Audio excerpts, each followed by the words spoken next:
Are you struggling to break through in your recovery from an abusive relationship or from narcissistic abuse? It can be extremely heartbreakingly difficult to break through from narcissistic abuse. And I know that you may be experiencing exactly this as we speak. It may be the case, and my heart definitely goes out to you. I have been where you are many times before, and you may feel like you are the only person in the world who is going through or would understand this battle, and that no one around understands you, and they just aren't getting it. Your family, your friends, people that you expect to have been able to trust telling your story. Please know that you are not alone, and what you are experiencing is more normal than not normal. Virtually everyone who has suffered through narcissistic abuse is astounded when they cannot move on. And no matter how positive and strong and courageous and no matter how positive you may be shocked to find that you can't stop the rumination, you can't stop the obsessive circular thoughts, and you feel that your life force has been completely drained out of you, because it has, and that there is nothing left for you. You can't feel inspired, energetic, or even hopeful about rebuilding your new life. So why do you feel like whenever you look at the rubble at your feet of your life and what it once was, like you can barely imagine getting out of bed and standing upright, let alone putting everything back together again? And because this is a common and almighty struggle that I passionately wish to share with you, the reasons why you are struggling to break through in your recovery process. And in my very humble opinion, these reasons, if not addressed correctly, could either hinder your recovery or completely stop your recovery altogether. So let's get into these reasons why you are struggling to break through in your recovery journey, as well as powerful solutions to start reversing all of this. So the first reason is researching narcissist. After leaving a narcissist or being left by a narcissist, it is incredibly, incredibly helpful to discover who narcissists are, what they are, how they operate, as narcissistic abuse is a phenomenon that, unless understood, makes absolutely no sense. And discovering that there is a name for this helps you understand that there are countless people who have also been through this exact same thing, and you feel like you're not alone. You feel like maybe you're not so crazy after all. And however, learning about narcissists will give you clarity. It will not heal you. And I want you to imagine someone you loved, say, was in a car accident and they were on the side of the road dying. And if you ran after the driver, rather than staying with them to get vital medical attention, this person would probably die. And your inner being, which is the entire foundation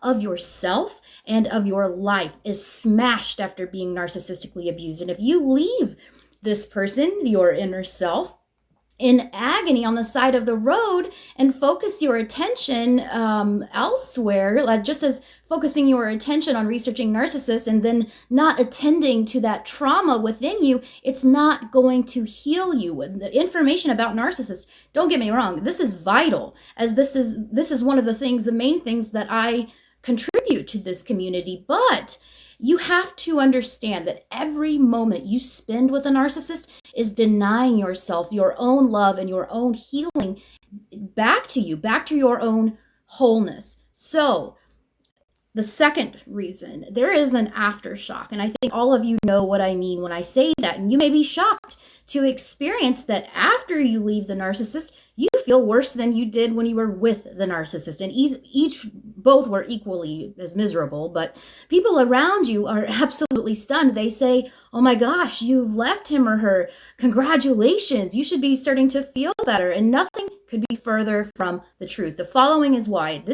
You're in a battle with the narcissist and in a spiritual battle. You are busy fighting back or trying to work out how to survive. However, when you leave the traumas from yesterday, last week, last month, and last year, they all have a chance to catch up with you. And it's an overwhelming tsunami hitting you at the deepest emotional and mental levels. You'll go through an incredible time of aftershock where these obsessional thoughts feel like they are driving you crazy. And you may know logically that this person is so bad for you, yet you feel that trauma bond, you feel that addiction, and that you believe that you love this person, and it's overwhelming. You may believe that this is because you love them and that you are meant to be with them, that you have a special connection with them, that you cannot survive without closure or accountability. You probably feel helplessly consumed with depression, hatred, despair, sorrow, anxiety, panic attacks, depersonalization, derealization,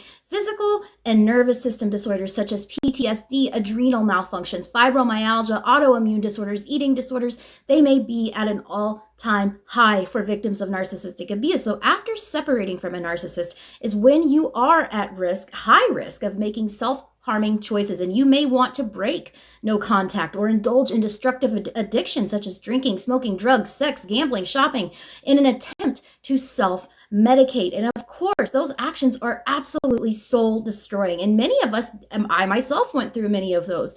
And we go through this until we discover how to combat the aftershock. Trauma bonding. How do you know when you are trauma bonded to someone? You know this is happening if you cannot stop thinking and ruminating about something or someone, and you cannot seem to settle on an answer within yourself that feels solid inside your body. When you are trauma bonded, it feels impossible to do this. You are trauma bonded when you love unhealed internal traumas still existing from your past, that they match the person that you can't stop obsessing about. And think of trauma bonding as a faulty and painful inner love interpersonal relationship code. It is how you are programmed on this topic within your subconscious. This is what is going on inside your emotional, somatic, and limbic being. Faulty and painful inner love codes refer to unhealed traumas from our genetic history, our childhoods, our past lives, and even the human collective itself. There are traumas such as the people I love hurt, abuse, reject, replace, betray, and annihilate me.